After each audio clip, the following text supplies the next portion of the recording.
से एक्सक्लूसिव बातचीत में बीजेपी अध्यक्ष जेपी नड्डा ने बिहार विधानसभा चुनाव में आर्टिकल 370 राम मंदिर को अहम मुद्दा बताया है। उन्होंने कहा कि बिहार के लोग राष्ट्रवादी तरीके से सोचते हैं।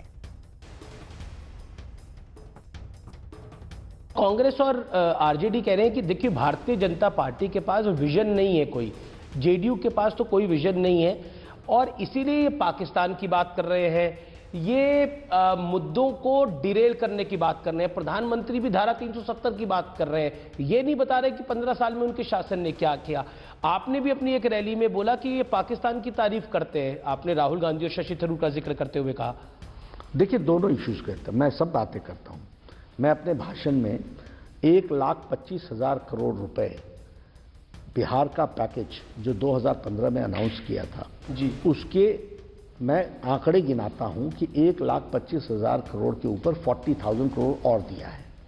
1,000 crore for education, 600 crore for health, 13,000 crore for electricity, 6,000 crore for kisan for farmers, उसी तरीके से 54,000 for highways, 13,000 for roads, 600 crore for tourism, 2,700 crore for airport.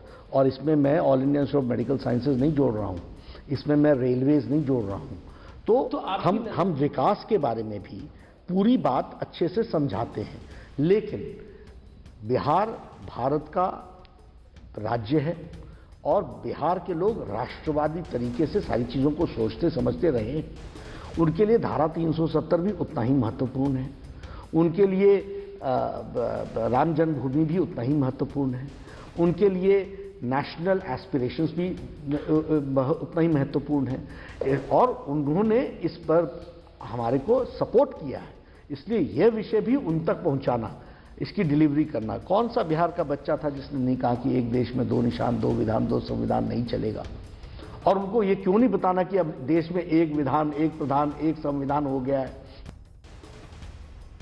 और जेपी नड्डा जिन महत्वपूर्ण मुद्दों पर बात रख रहे हैं, हम सीधे मुकामा का रुख कर लेते हैं। अरुण हमारे साथ जुड़े हुए हैं। अरुण, जरा ये बताइए कि जेपी नड्डा कह रहे हैं कि बिहार की जनता के लिए आर्टिकल 370 और राम मंदिर का मुद्दा महत्वपूर्ण है इन चुनाव में। आप तो लगातार लोगों से जुड़ रहे हैं, जरा बताइए उनके लिए कितना महत्वपूर्ण है ये मसला।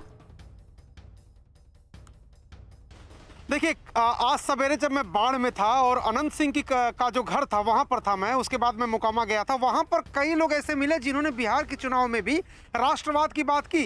यहाँ पर भी लोग हैं, कुछ उनसे भी पूछेंगे। आप वोट दे के आ गए क्या? राष्ट्रवाद क्या मुद्दा है बिहार के चुनाव में? नहीं, यहाँ राष्ट्रवाद नहीं, विकासवाद का मुद्दा है। राष्ट्रवाद यहाँ कोई मायने नहीं रखता है।